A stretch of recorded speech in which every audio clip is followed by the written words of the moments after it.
faz para desvirar? Desvirar. Tá certo?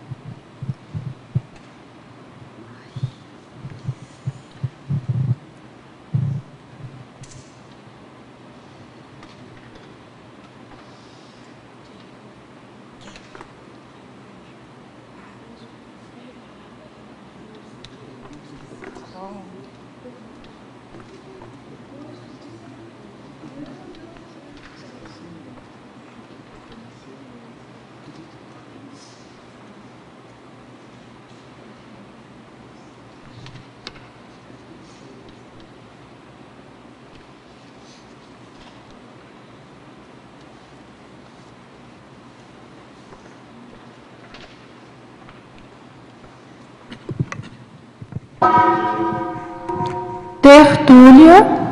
Meu boa tarde a todos. Hoje é dia 16 de outubro de 2014, é uma quinta-feira e o nosso verbete é de número 3177. Ele tem 6 páginas, 48 logias e 14 máximos. O tema de hoje a ser debatido é o serenalta, da especialidade experimentologia. E ele foi redigido pelo neoverbetógrafo de hoje, professor Igor Cabral. Ele é graduado em gestão de sistemas, sistema de informação e é especialista em análise e suporte a sistemas. É voluntário da Conscienciologia desde 2002, docente desde 2005 e tenepsista desde 2003. É isso mesmo? Muito tempo. Puxa, 1 ano depois de ser voluntário. Muito bom. Bom, vamos lá então. O serenalta é a consciência intrafísica homem ou mulher na condição de experimentadora do laboratório conscienciológico serenário em isolamento voluntário no período de 72 horas consecutivas, tendo por objetivo priorizar a autopesquisa e a captação de ideias originais para as recins e ressexes necessárias. E aqui na pensenologia, o holopensene pessoal da autopesquisologia. A profusão da grafopensenidade inspiradora, o contato com o holopensene dos serenões. E na fatologia, as autorreflexões magnas dos serenautas. O recolhimento íntimo, a análise das questões e a dramatização dos problemas pessoais. A autoconvicção através de vivências fenomenológicas, o planejamento da vida intrafísica, a reflexão da produtividade da vida intrafísica, a opção pela ausência de equipamentos eletrônicos propiciadores de devaneios durante o experimento, o comprometimento evolutivo, a identificação de trafores, trafais e trafares e trafais, a imersão em si, a autorreflexão profunda, a recuperação de cons magnos, a elucidação das consequências de ações em vidas anteriores, o encontro periódico dos serenautas no campus da Associação Internacional para a Evolução da Consciência, ARACE.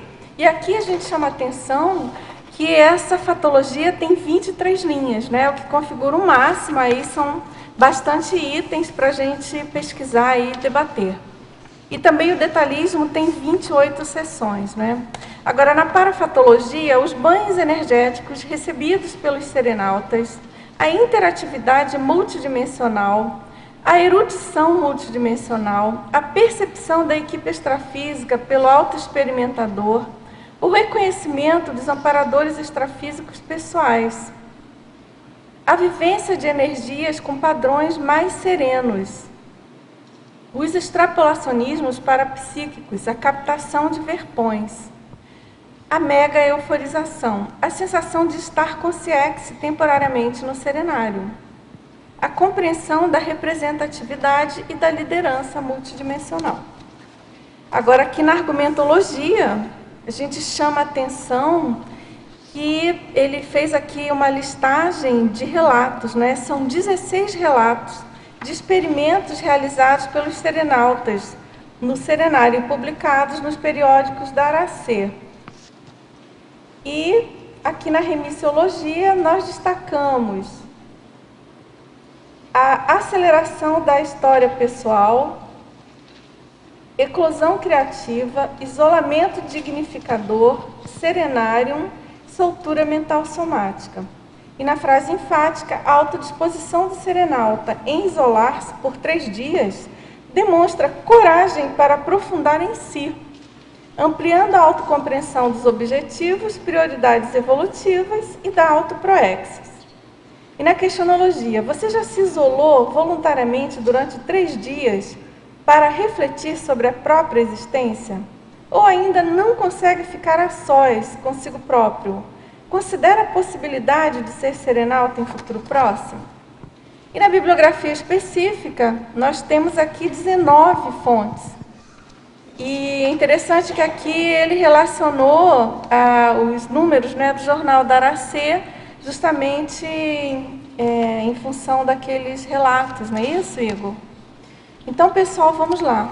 Professor Igor, a gente podia começar aqui o nosso debate com o seu depoimento, né, da motivação para escrever esse verbete.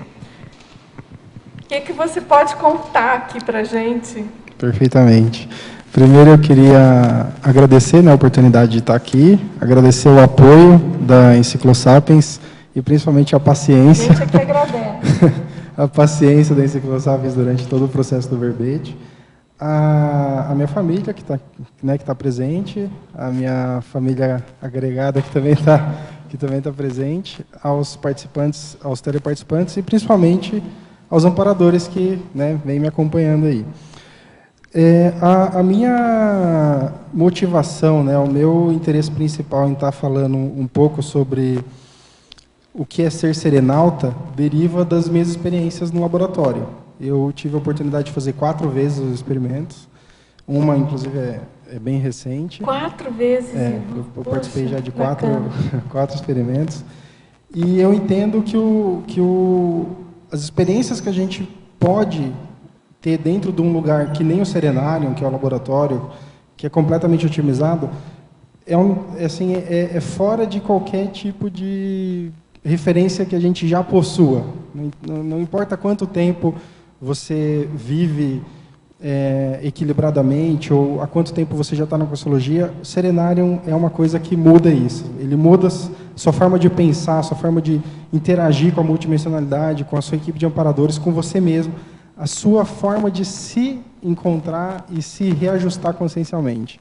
Então, na verdade, é uma retribuição que eu estou fazendo ao que eu recebi do Serenário.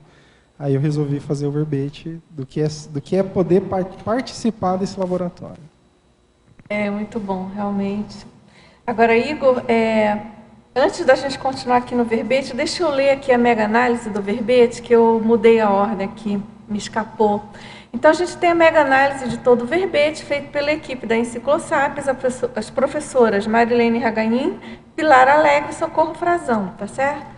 Então, aqui são os 20 itens da mega-análise do verbete serenalta. Retiro, isolamento, recolhimento, autoavaliação, balanço, autoajuste, autodestemor, desdramatização, clareaudiência, pangrafia, reflexão, autodisposição, autorrenovação, serenologia, lucidologia, laboratoriologia, parafenomenologia, experimentologia, autopesquisologia e conscienciometrologia. Agora, professor Igor, eu tenho uma curiosidade, você fez 4, né, laboratórios. Como você avalia a evolução dos experimentos? Tem muita diferença de um para o outro? Você percebeu algum crescendo ou não? São abordagens diferentes? Sei que você pode comentar para a gente. Isso foi bem interessante, porque essa semana eu passei revisitando as minhas anotações de todos os meus experimentos. E o que eu posso falar, na verdade, da minha experiência, né?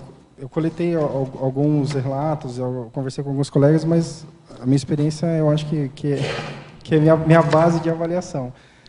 O experimento, quando você se propõe a fazer o Serenário, ele é único.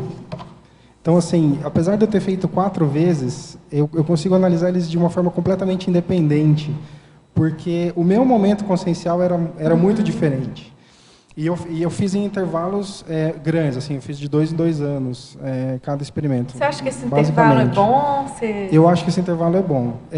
Quando eu comecei, eu tinha a intenção de fazer uma vez por ano, mas eu acho que é muita pretensão você fazer um laboratório desse, se enxergar consciencialmente num nível de profundidade tão grande e achar que você vai mudar tudo que você pensa no laboratório em apenas um ano. Eu acho que, mesmo que você se proponha arduamente a aplicar tudo que você refletiu no laboratório, eu acho que um ano é pouco tempo para você ter os resultados e solidificar essa mudança, midridatizar essa mudança. Então, o contexto consciencial que eu fiz cada um dos laboratórios, ele era muito diferente. Existe, né, o verbete serenário, que a Maria Ângela já defendeu muito bem, e ela fez sequencial, ela chegou a fazer, se não me engano, alguns experimentos uma vez por mês. Talvez dessa forma a pessoa sinta mais essa questão de um contínuo, de um crescendo, uma evolução de um tema. Da forma como eu fiz, com esse intervalo bianual, para mim era sempre uma mudança muito grande de reperspectivação, de reavaliação. Então, eles foram bem independentes e foram todos muito bons. Interessante, né? Porque realmente é sob medida, né? Bem ajustado. Eu brinco que ele não é o que você quer, né? Ele é o que você precisa. Então, independente de qualquer coisa, o serenário vai... Agora, uma coisa que eu queria, que eu acho que ia ser interessante, assim, até para fomentar aí a curiosidade e ajudar quem não fez, né, ainda.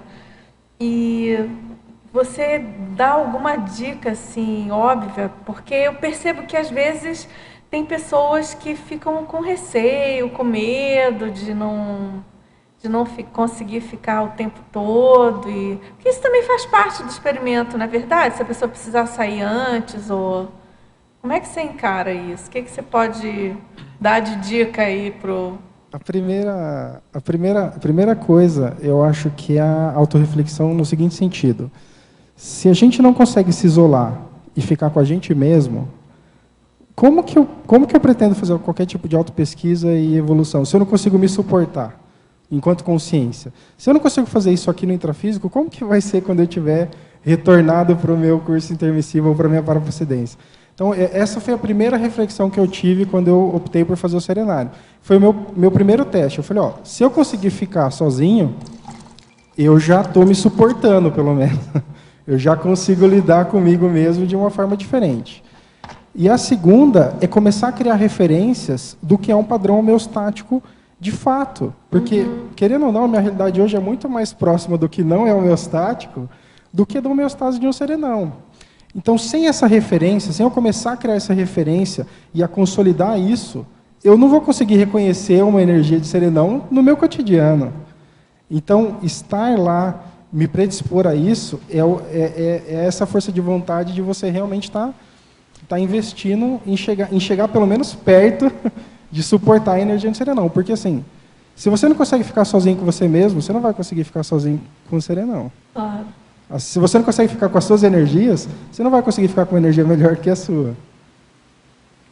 Ótimo. Você quer falar? Gostaria, porque vem bem a calhar. Que eu tinha acabado de ler O Paradoxo de Estar a Sós e Não Se Sentir Sozinho. Podia falar um pouquinho, Igor? Isso eu acho que essa é a maior aprendizado que você se predispõe quando você opta em fazer um experimento desse tipo, que é o seguinte: eu estou intrafisicamente sozinho, não tem mais nenhum homo sapiens comigo do tipo humano, né? Pode ter uma série de bichos, mas não vai ter mais nenhum humano. Milípedes, aranhas e outros seres. Mas humano não vai ter mais nenhum. E você começa a se forçar a perceber a interação multidimensional. Então, você está sozinho, mas você não se sente sozinho. Eu até brinquei ontem com a Juliana, porque eu falei assim, se você entra no serenário sozinho, sai de lá se sentindo sozinho, você merece o troféu casca grossa, né? Porque você se predispôs a ir num dos lugares mais otimizados que existe no planeta Terra para a interação multidimensional e não percebeu, é bom você leva isso para a sua pesquisa, que com certeza vai valer a pena você refletir a respeito. Tudo bem aí? Tudo bem. Agora, Igor, a gente tem aqui pergunta de teletertuliano. Ele quer saber na fatologia, na página 9, se você poderia elencar algumas das autorreflexões magnas dos serenautas.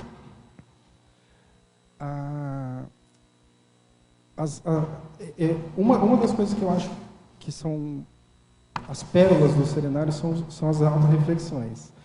Porque é o que faz as coisas terem sentido, começarem a terem lógica e você começar realmente a escolher onde investir. Uma das reflexões magnas que eu tive no laboratório foi essa questão de você estar sozinho, mas sozinho intrafísico, mas não estar desacompanhado. E você começar a criar referência disso, que não é no laboratório, que é só assim. A minha vida é assim. O fato de eu estar no intrafísico não significa que eu estou desacompanhado. Eu estou sempre interagindo com a multidimensionalidade. Você começar a trazer isso para o seu dia a dia, para o seu cotidiano, eu acho que é o maior presente que qualquer intermissivista quer. Você fala assim, não, quando eu estou no curso intermissivo, eu quero nascer e quero lembrar que tem extrafísico o tempo todo. Não quero lembrar só quando eu estou em alguma atividade da conscienciologia. Eu quero viver com essa interação multidimensional. Outra coisa, ainda com relação à extrafisicalidade, são as prioridades. Não é que eu estou no intrafísico priorizando o extrafísico. Não, eu priorizei nascer para fazer uma atividade. Eu não sou original do intrafísico. Eu sou original do extrafísico. Eu tenho uma paraprocedência e eu pretendo melhorá-la na próxima existência. Mas, assim, você começar a desmontar determinados conceitos, a reconstruir determinadas formas de você pensar, muda a sua forma de agir e muda os resultados que você tem disso. Agora, Igor, sobre essa pergunta, não sei o que você pensa, mas você colocou aqui na fatologia a identificação de trafores, trafares e trafais. Depois você colocou a imersão em si, né, e antes o comprometimento evolutivo. Eu penso que entre as reflexões magnas, essa identificação com a profundidade do holopensene, do serenário, é bem interessante, assim. Não sei o que você acha. É isso que você colocou, eu acho que é muito sério. Ontem eu assisti, né, assisti novamente a defesa da Maria Ângela, e a Maria Ângela comenta várias vezes que o laboratório faz as pessoas assumirem seus trafores, né, que elas saem sempre melhor, mais motivadas. E eu achei uma anotação minha, de um dos laboratórios que eu fiz, que era mais ou menos essa crise. Como que eu faço para evoluir, como que eu faço para evoluir assim, de uma forma mais qualificada, mais rápida e tal. E a minha anotação era bem clara, ela falava assim, sentimos que não somos ninguém porque nunca assumimos quem somos. Então, assim, a gente quer fazer o negócio daqui para frente sem saber quem a gente é de fato. Então, assim, sem saber quem é o Igor, o que o Igor significa, o que ele representa, o que ele gosta, com quem ele gosta de conviver. Então, assim, sem a gente se estudar, a gente não vai conseguir entender os outros, ir para frente. É um negócio. Porque eu lembrei dessa. É um paradoxo, assim, enfim, está em tudo que a gente estuda na conscienciologia, mas, enfim, é essa questão que às vezes a gente tende a pensar que o que é realmente, o que é magno, e aí já fica pensando em mega verpom, e eu não sei, eu penso que as mais quentes são as que a gente são as alto, né? O que a gente consegue extrair de verpom sobre a gente mesmo, nesse nosso momento, assim. Quando você descobre, por exemplo, o seu mega traforo, ou aquilo que você está desperdiçando, enfim, coisas a respeito de você mesmo, né? A gente está num nível evolutivo que, em geral, assim, né, pode ter alguns, quem sabe, até você, né, Igor? A gente nunca sabe, algum serenão aqui camuflado, mas, em geral, a gente ainda está correndo atrás, não é? Então, essa coisa das autorreflexões e das descobertas magnas, né? Em geral, são sobre nós. Eu penso assim, eu valorizo mais né, que diz respeito a cada um de nós, né? Perfeitamente. É a forma como a gente vê e a gente reage às coisas. A riqueza do serenário, eu até imagino que, assim, eu considero que o meu serenário foi muito bom pelo nível de reflexão que eu tenho dentro dele. Não necessariamente pelo nível de produção grafopensênica ou de fenômeno energético, não, porque, assim, quanto mais profunda ou quanto mais autorreflexões eu tive, significa que eu ampliei minha compreensão sobre mim. E significa que isso vai ser matéria-prima para o que eu vou fazer em seguida. Então, assim, aprender a refletir, eu acho que é o caminho mais rápido para a evolução. Refletir com qualidade, refletir com seriedade e sem drama. Isso que o Serenário traz para a gente de uma forma assim, perfeita. Você chega num laboratório otimizado, você não faz drama sobre um problema, ou sobre um trafar, ou sobre um trafal. Você fala assim, cara, olha, eu não tenho isso. Quem que é bom nisso? Ah, fulano, vou conversar com fulano. Existe alguma instituição que ensina sobre isso? Por exemplo, eu não considero que eu sou um líder nato, assim, uma pessoa com uma liderança bem desenvolvida. Tem 300 milhões de instituições que ensinam curso sobre liderança. Eu não preciso ficar sofrendo porque eu não sei. Eu vou lá e vou aprender. Vou fazer Endeavor, a melhor instituição que a gente tem no Brasil sobre empreendedorismo. Vai aprender. Vou no Sebrae entender sobre empresa. Vou estudar português, se eu não sei. Não precisa ficar eu não sei, ficar se flagelando. Não, cara, você não sabe? Vai aprender. É mais fácil. Você vai conseguir realmente um resultado prático com relação a isso. É a questão da anti-auto-vitimologia, né? Exatamente. É uma postura inversa a isso, né? Agora, na fatologia também, na página 9, 10ª linha, ele pergunta como ocorre a quebra de autoparadigmas. Você poderia exemplificar alguns deles? Tem a ver um pouco com isso que você já estava falando, é o que a gente meio vem que uma falando. continuidade. É o que a gente vem Nem falando. tinha visto. O paradigma, o mais sério um deles, né, mais sérios que eu consegui ampliar a minha compreensão foi essa questão de que eu não sou intrafísico. Eu nasci, eu tenho uma ProEx, só que eu não sou daqui. Eu represento uma paraprocedência, eu represento um grupo, um perfil, um tipo. A minha paraprocedência, ela tem um perfil de pessoas que faz tem um veio assistencial, e eu represento essa equipe aqui. Então, assim, os meus amparadores, eles fazem parte. A programação do Igor, ela não é que é porque eu sou. Não, é porque a gente planejou que seria melhor renascer, ressomar, desenvolver determinados trabalhos, só que eu nunca estou sozinho, porque se eu não fizer minha programação existencial, não é só o Igor que não fez, é toda a equipe que trabalhou comigo antes de eu ressomar, toda a equipe que planejou isso. E aí, o carão depois que eu ressomar, eu vou chegar lá para a galera e vou falar o quê? Né? Como é que vai ficar aqui a vergonha na cara? Então, assim, você começar a pensar, a inverter determinadas prioridades, determinados conceitos, a você começar a falar assim, cara, eu estou aqui agora, só que está tendo amparo, está tendo consciência extrafísica, está tendo gente vindo ser assistida, tem gente vindo assistir, eu não estou vendo, mas elas estão aqui. Eu não preciso ver para saber que essa interação existe. Eu preciso compreender e começar a conviver com isso no meu cotidiano. Agora, na fatologia também, na página 10, 3ª linha, ele pergunta de que modo o serenário propicia a elucidação das consequências de ações em vidas anteriores. 3ª linha, achou? Achei. Isso é interessante, porque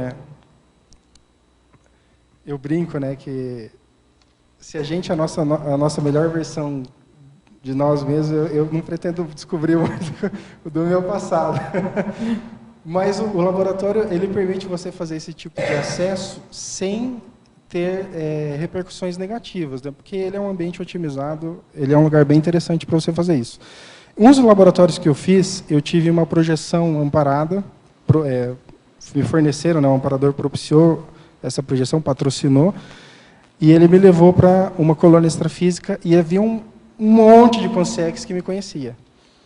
E aí ele me deixou lá, comecei a interagir com o pessoal e eu não fazia ideia do que estava acontecendo. Aí eu comecei a ver e falava assim, nossa, o pessoal está siderado, né? Eles acreditam nisso aqui e não estão abertos a novas ideias, né, a novas reflexões.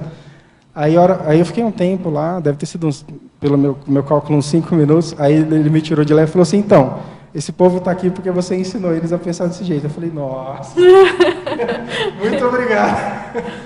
E aí ele falou assim, tá vendo a importância de você fazer esse trabalho de autorreflexão? Porque a hora que você tiver mitridatizado o suficiente e com estofo, você vai conseguir voltar e acessar esse pessoal e começar a explicar de novo, diferente.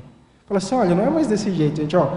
Você vai começar ou dar exemplo, ou servir de exemplo para esse pessoal. Mas você vai ter que criar um caminho diferente para poder mostrar para eles que isso é possível. E essa foi assim, a maior repercussão que eu tive de consequências de atitudes que eu tive em vidas passadas. Mas foi bem didático. Agora, Igor, ele pergunta, né, ele continua essa pergunta, assim, existe contato do serenauta com a parapsicoteca durante o experimento? Depende, né? Assim, pode acontecer? Com certeza pode acontecer. Depende, assim, isso vai te ajudar de alguma forma? A proposta que você tem de ProEx, a proposta que você tem de atividade? Uma coisa que eu noto no Serenário, o laboratório em si, ele é homeostático e otimizado. Agora, é o serenauta que faz o experimento acontecer. Se o serenauta chega com 1 milhão de expectativas, o laboratório vai ser de um jeito. Se ele chega sem expectativas, com uma boa intenção do que ele vai fazer, de uma gama assistencial, ele vai ter outro experimento. Então, assim, quem faz o experimento é o experimentador. Ele vai, apesar do laboratório ser super otimizado, o resultado do laboratório é da forma como o experimentador entra. É o serenauta que vai dar o tom do abertismo dele. Se o serenauta chega e não se abre à multidimensionalidade, se ele não está disposto, ele não entra de peito aberto no experimento, ele não vai ter ganhos tão plausíveis quanto ele poderia ter. Agora, ele chegou com baixa expectativa, tem uma ótima intenção e está com abertismo, ele vai acessar o que vai corroborar para o que ele precisa fazer. Ele não vai acessar muito mais e também não vai ficar sem ter um bom experimento. Igor, na página 10, em efeitologia, o último efeito, eu gostaria que você falasse um pouquinho sobre o efeito impactante do silêncio oportuno, que ali deve ser prioritário, aquele silêncio. O silêncio do serenário é algo realmente maravilhoso. Eu comecei a valorizar muito mais o silêncio depois do experimento do que antes. Então, às vezes, só o fato de você estar em silêncio, principalmente dentro do laboratório, já é um fenômeno para você. Só o fato de você estar trabalhando, de repente, até você para de digitar. Aquele momento, às vezes é assim, 30 segundos, mas só aquele silêncio ele já significa alguma coisa, por causa da energia, por causa às vezes você está até no processo de reflexão, mas só o fato de você parar um pouco para perceber como que está o ambiente, já é a confirmação do que você estava pensando, já significa alguma coisa. E estar atento, que isso pode ser uma técnica, pode ser uma prática. Por isso que eu falei, eu comecei a valorizar muito o silêncio depois dos experimentos, porque eles realmente podem ser significativos. E na página 12, naquela listagem ali dos relatos, eu gostaria que você falasse sobre o processo da autorreconciliação. Você já falou um pouquinho, mas eu gostaria que aprofundasse. Item 3, autorreconciliação. Sintetiza o experimento em 2 palavras, autorreconciliação e autorrenovação. Maravilha, bem bacana a sua pergunta. Eu acho que uma das coisas que eu senti bem forte no laboratório, a gente faz autopesquisa, a gente, né, sempre está procurando evoluir, né, está cada dia melhor, mas a coisa mais básica é a gente se aceitar. Então, tem muita gente que chega e fala assim, não, eu vou lá porque eu quero ter padrão de serenão, quero entender como é que funciona, e o cara não aceita, às vezes, um trafar dele, um trafal ou uma fissura. A gente não é perfeito, por isso que a gente ainda não é serenão. Então, assim, e aí a pessoa quer extirpar o passado dele e começar daqui para frente. Não, a gente atua daqui para frente, só que a gente aprende com o que passou. Então, se a gente não se aceita consciencialmente, com tudo que eu já fui, com tudo, Um exemplo prático é mais ou menos assim. Eu tive uma retrocognição onde eu matei uma pessoa. Eu estou sofrendo, né? Eu dramatizo, eu não consigo... Isso daí, naturalmente, já significa que eu não tenho maturidade consciencial para lidar com coisas minhas. Não foi outro que fez, não foi... Não, eu fiz, eu também... Aí você começa a pensar, por que eu fiz isso? Eu estava com uma intenção errada? Eu estava querendo sacanear alguém? Qual que era a minha mentalidade na época? Cara, você começa a ver que a sua forma de pensar era completamente diferente. Hoje eu não faço isso. Agora, 1.500 anos atrás, há 5.000 anos atrás, eu não posso colocar minha mão na fogo nem por mim mesmo. Esse tipo de coisa, eu fiz mesmo, aconteceu, eu acreditava que eu estava fazendo a coisa certa. Então tá bom, ó, vou fazer de tudo que eu tenho para reparar. Como que eu posso te ajudar agora, a partir de agora? Não vou ficar sofrendo pelo que já passou. Se você não consegue fazer essa reconciliação, você não vai conseguir caminhar. É o auto-perdão. Você também tem que se perdoar, porque você também cometeu um monte de falha. Aquilo que eu falei, se eu hoje sou a melhor versão de mim mesmo, eu não estou muito preocupado em descobrir as antigas. Eu estou preocupado em melhorar a atual para poder ter maturidade para chegar nesse passado. Tudo bem? Isabel, quer perguntar?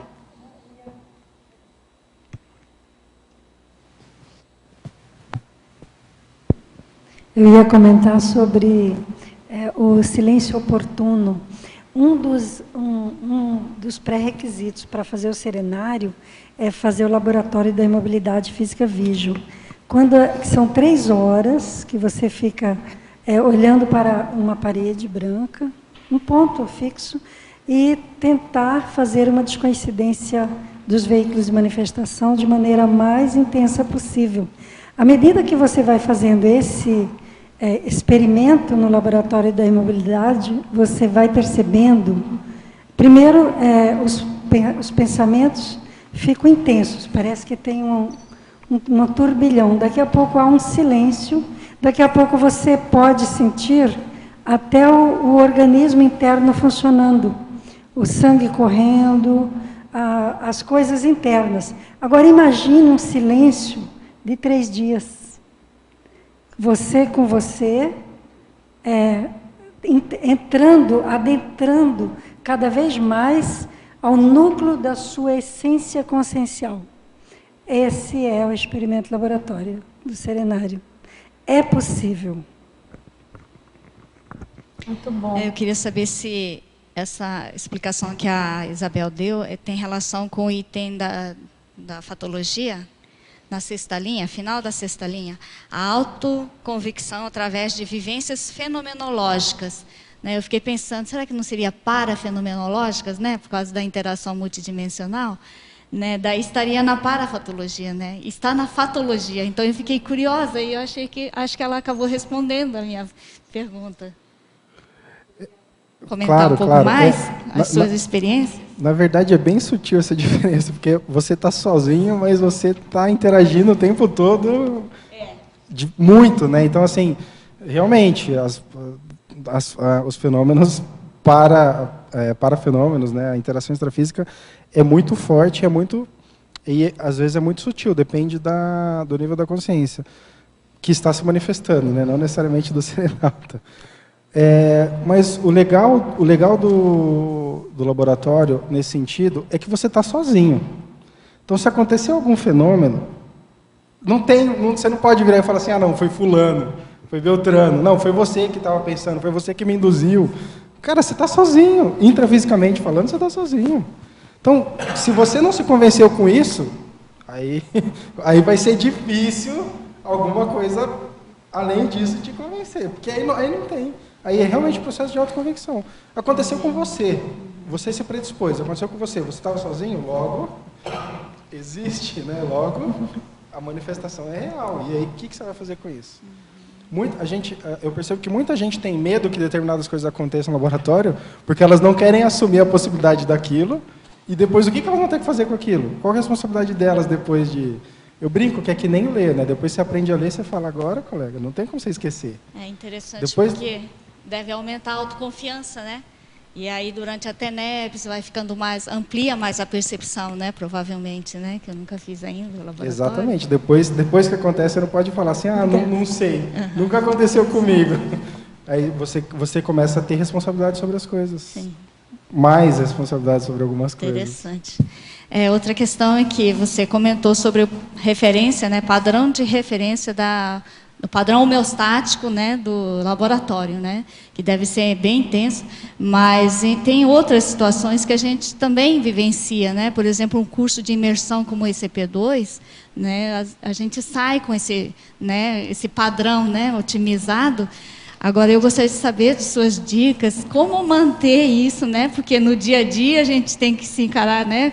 Não é só com a gente mesmo, com os nossos trafários e trafais, e acaba meio que, né? Porque o que predomina, né? O padrão, e aí a gente meio que vira uma abóbora, né? Que não deveria mais acontecer, né? Mas a gente tem que lidar, né? Aprender a lidar com isso, né? Como é que você faz para manter esse padrão, né? Olha, você tocou num assunto bem legal e bem delicado, porque o que eu vou falar aqui é super clichê, mas para mim é a base, é o estado vibracional. Ontem eu fiquei refletindo bastante assim, qual que é a chave do serenismo? É o EV, cara. Não tem nada mais sério do que o EV. Porque sem EV você não vira desperto e não vai chegar nem perto de ser serenão. Porque assim, o serenismo não é uma coisa que está fora de mim. Se eu não desenvolvo a minha serenidade, a minha forma de atuar, de desenvolver, de evoluir dessa forma, eu nunca vou chegar a lugar nenhum. E a base de tudo isso começa pelo estado vibracional. Igor, na argumentologia, no item 6, despertamento, você termina a frase dizendo assim: o experimento é o grande despertar para pensar a própria essência pessoal. Como é esse pensamento? Desculpa, não entendi o final da pergunta. O que é esse pensar? Como que acontece esse pensamento? Legal. Essa questão de você se predispor a estar lá no laboratório com make-packs de amparadores totalmente voltados a te ajudar na sua programação existencial, nas suas atividades. A primeira coisa que eu acho que realmente, assim, você recebe um aporte de você ter feito isso, chegando lá, é que aquelas camadas da cebola elas começam a ser ignoradas até um certo ponto para você ir cada vez mais fundo. Chega uma certa hora, que, do meu ponto de vista, esse pensar é quando você chega no meio da cebola. Eu não vivo esse meio, só que assim, eles conseguem fazer você enxergar quem é você lá naquele meio. Não é uma camada a menos, não. Eles ajudam você num nível de profundidade muito além do nosso cotidiano. E a hora que você chega no miolinho da cebola, né, sem aquelas cascas, aqueles conflitos internos, aqueles assédios, aquelas picuinhas, aqueles problemas, aquelas besteiras com que a gente se preocupa no dia a dia, a hora que eles tiram tudo isso, não que eles removem, não, eles eu entendo assim, que eles te propiciam um momento de essência, onde você é só você mesmo, enquanto consciência, enquanto pensene, enquanto o seu grupo de manifestação consciencial. É a mesma coisa, você ali, seria a mesma coisa de você na sua paraprocedência, no seu curso intermissivo, ou seja, é você.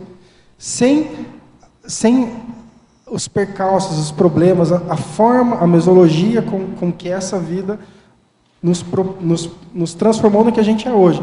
Então, a hora que você chega nesse momento, você fala assim, cara, todo o resto que me atrapalha de pensar, todos os quatro pensamentos que eu tenho com relação a besteiras, as birras, qualquer outra coisa nesse sentido, ele passa a ser insignificante para você, porque você só quer voltar a ser aquilo de novo. Como que eu trago aquele miolo de cebola para o que eu sou hoje no meu dia a dia? Eu acho que esse é o nosso trabalho. É por isso que eu falo do processo de referência. Quando você começa a ter esse tipo de referência, você começa a ter com o que comparar. Se eu não consigo sentir quem eu era enquanto essência consciencial, eu não vou conseguir ser isso aqui. Eu não vou conseguir construir esse Igor aqui. Porque eu não tenho essa referência. Eu não sei de onde trazer. E eu acho que o laboratório é um ótimo ambiente para você aprender essa referência, assim, e a pensar essa essência, nesse caso. Agora, Igor, na tecnologia, ele pergunta na página 10, quarta linha, ele pergunta como funciona a técnica da holomemória. A técnica da holomemória, eu fiquei pensando muito a respeito disso, né? A técnica da holomemória, o que eu quis colocar aqui no sentido, no verbete, nesse sentido, foi a questão de a gente acompanhar sempre a evolução das nossas atividades com algum tipo de pontuação. E a gente fazer um inventário de quem a gente é nessa vida, o que a gente já fez, e começar. Qual que foi a sua produção da semana, a sua produção do mês? É você não perder esses dados.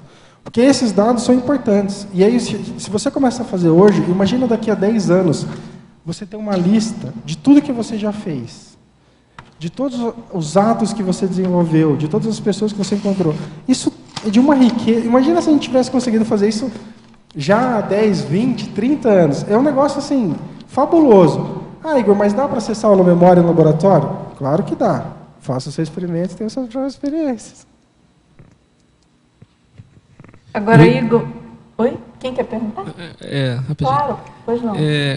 Acho que, de certa maneira, você acabou respondendo. Eu ia te perguntar, uma coisa que me chamou a atenção, é que você falou assim, quando você vai para o laboratório, você vai ter o experimento que você consegue ter. Se você vai de peito aberto, como você falou, é uma coisa. Se você vai cheio de expectativas, talvez isso também vai direcionar um pouco o experimento, como é que ele vai acontecer. E mais recentemente você falou assim, olha, parece que o pessoal, a equipe X, faz o possível para chegar lá no Igor mesmo, não no Igor, né, na consciência que está aí como Igor, tirando as cascas todas para tentar buscar a essência que você colocou, né? Aí eu fiquei pensando assim, o que você recomendaria, você que já é um serenauta, para uma pessoa que vai fazer um laboratório, como é que ele pode ter assim, uma percepção dele de que ele realmente está de peito aberto? Porque às vezes a gente pode achar assim, eu estou pronto, né? Estou totalmente aberto a experimento, mas de repente ele pode perceber que não, que ele ainda tem muitas coisas que estão travando uma expansão maior da consciencialidade dele. Que dica que você daria para que a pessoa possa se avaliar se ela realmente está de peito aberto, como você colocou, ela está predisposta a viver um experimento maior? Legal. Eu acho que a coisa mais prática que eu posso te recomendar é o Imobilidade Física Vídeo. Se você consegue fazer o laboratório e ver que você não está sofrendo tanto com as interferências, eu acho que você já está bem preparado para o que o serenário pode propiciar. Agora, se você chega no laboratório, no Imobilidade, em 2 minutos você já pensou na sua dupla, no seu trabalho, no seu cachorro, no seu carro, tudo que você tem que fazer, faz mais um pouco a mobilidade, né? Faz mais algumas vezes alguns experimentos, alguns laboratórios, porque você não está tranquilo. Assim, a gente, quanto mais turbulento a gente tiver no começo do laboratório, mais trabalho a gente vai ter para se limpar e poder interagir legal com a equipe extrafísica. Porque, assim, os amparadores eles vão estar ali. O laboratório ele propicia exatamente isso. A questão é, eu vou estar preparado para o que eles podem, para o nosso trabalho, para o que a gente pode fazer junto? Então, assim, eu tenho 2 experiências que eu posso relatar nesse caso, que é a seguinte. Teve um laboratório que eu fui fazer, como eu já não era o primeiro, eu falei, eu vou planejar um laboratório antes de entrar. Cheguei, primeiro dia, eu quero que acontecesse isso, no segundo dia, fiz todo um planejamento estratégico no laboratório. Cheguei lá, cara, nos primeiros 10 minutos eu já tomei aquele tapa na cara. Falei, Igor, não é você que manda aqui dentro. Você tá aqui você veio para ser assistido. Você quer vir aqui fazer um monte de coisa? Não é bem assim que funciona, não. Vamos com calma, relaxa, vai lá, vai fazer mobilidade ali no quarto, vê como é que fica. Aí eu peguei a minha papelada, rasguei e falei, não, amigo, não é isso. Não sou eu. Aqui não é meu terreno, não sou eu que mando. Eu vim aqui porque eu quero ampliar a minha compreensão do que eu quero fazer da minha programação existencial. E eu não venho mandar no laboratório. Imagina, olha a pretensão, olha o absurdo, né, se eu olhando hoje. Mas, assim, foi um aprendizado. Eu nunca mais fiz laboratório. Não, laboratório agora eu vou de peito aberto. E a outra coisa foi chegar, antes de fazer o laboratório, com muita coisa para ser resolvida muito próximo, assim. No dia que eu entrei no laboratório, eu tinha terminado de resolver um monte de coisa importante. Então, minha cabeça estava a milhão. Eu demorei uns 2, 3 dias para para voltar a um estado homeostático legal.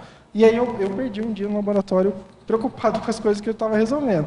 Então, assim, se você vai fazer o laboratório, já pega a semana, normalmente ele começa na quarta, semana antes, você já, na segunda e terça, você já desacelera, para você poder entrar no ritmo, entrar no clima e poder fazer a interação e o bate-bola com a Equipex mais facilmente. O Igor, e não ter expectativa, né? Que eu acho que isso deve atrapalhar muito, né? A pessoa que vai, vou estourar a boca do balão do cosmos, essas coisas, né? Tem que ir zerado, né? E pro que deve né? Peito aberto. Agora eu estou vendo que a equipe do Serenário, a equipe do Serenário já aqui. Nossa, pelo menos 3. Não sei se tem mais alguém. Não sei você. Não, 5, 6. Nossa, muito bom. Aproveitando, quem né? mais? Ele também. Então são 7 ao todo? Puxa, muito bom. Obrigada pela presença, né, Igor? E aproveitar para agradecer, muito bom. porque E essa, aí, essa foi a equipe do meu último laboratório. Os nossos tertulianos e teletertulianos, porque com certeza o Serenário faz diferença. Merece toda a nossa reverência aí. Puxa, que diferença. Vamos lá, então. Na pensinologia, página 9, segunda linha. Ele pergunta o que caracteriza o abertismo autopensênico. Eu entendo que o abertismo autopensênico é você se predispor a estar atuando pensenicamente, né? Principalmente no laboratório, de uma forma assistencial, cosmoética. Naturalmente, a hora que você começa a estudar sobre esses assuntos, serenologia, ou a interagir com esse tipo de energia, e você está com esse foco praxeológico, assistencial, cosmoético, você se abre para compreender um pensene que está um pouco acima do seu nível evolutivo. E aí eles propiciam você começar a ter extrapolação. Então você começa a sentir um padrão de energia muito positivo, um fraternismo muito grande. Eu acho que o maior extrapolacionismo desse tipo que eu tive foi sobre fraternismo. Quando eu senti assim, uma repercussão de um padrão muito fraterno, eu falei, não é possível, o que é isso, né? O que isso representa? E aí eu comecei a estudar, comecei a ir atrás e falei assim, não, esse deve ser o padrão de um serenão, porque não é... Tanto fraternismo assim é descomunal, para o meu nível evolutivo é muito além. E aí esse tipo de extrapolação eu acho que é possível quando você está com esse tipo de foco, né? mais assistencial, mais cosmético, você se abre para começar a receber inspiração ou interação ou extrapolação de um nível maior. Agora também na pensenologia, na página 9, última linha. Ele pede se você pode falar, se possível, com exemplos sobre o contato com o holopensene. Puxa, você já falou dos serenões. Se quiser complementar, fica à vontade. Eu acho, assim, a maior referência que eu tenho é esse nível de fraternismo. E ele é arrebatador. Quando você sente uma energia de fraternismo daquele nível, naquela profundidade, e assim, te acolhendo, você vira e fala assim, cara, porque eu não mereço tanta energia de fraternismo assim. Não é possível. O que está acontecendo? Porque eu imagino assim, se o serenão chega perto de mim, ele deve olhar para mim da mesma forma ele deve se sentir da mesma forma como eu me sinto quando eu chego perto de uma consel, de uma consciência um pouco menos evoluída que eu. Deve dar um incômodo nele. E ele fica numa serenidade, numa tranquilidade, e ainda é fraterno comigo. Eu falo, cara, eu preciso aprender muito sobre esses days. É um negócio assim, você realmente quebra um paradigma e fala assim, caramba, se ele faz isso comigo, ele faz isso com qualquer coisa, com uma aranha, com qualquer bicho, o bicho se sente, sabe, acolhido, assim, sabe, tipo colo de mãe, assim, um negócio, você vai afundando, assim, na cama, no sofá, um carinho, e o mais legal, com lucidez, com cosmoética, sem dramatização, sem emotividade, um negócio, assim, super tranquilo. Você está naquele meio de fraternismo e continua, ó, normal. Você não muda, assim, não é um negócio que te altera, não, você fica sereno. Agora, em fatologia, na página 9, final da primeira linha, você poderia discorrer sobre a análise das questões e a desdramatização dos problemas pessoais? Eu acho legal, dentro do laboratório, a pessoa que puder fazer, é tentar levar um problema lá para dentro. Nesse sentido, você tem um mega problema do lado de fora, você chega no laboratório, sem as referências do cotidiano, o problema vira do tamanho real dele. Aí você fala, nossa, é isso que eu estava, né, com tanto problema para resolver, com tanta dor e dificuldade para enfrentar, que nada, cara, ó, isso aqui é assim, eu não sei fazer isso, eu tenho que aprender, ou isso aqui não está legal. Você se reajusta de uma forma que é natural para você. Você não se flagela por não saber fazer alguma coisa ou por ter identificado um trafar. Aquilo passa a ser um planejamento evolutivo. Não, eu tenho esse problema, então peraí, eu vou resolver. Como é que resolve? E você começa a planejar de uma forma natural. Não fica um sofrimento, uma dor, um negócio descomunal. Não, ele passa a ter o tamanho que ele é. E a evolução passa a ter o tamanho que ela tem. Você quer...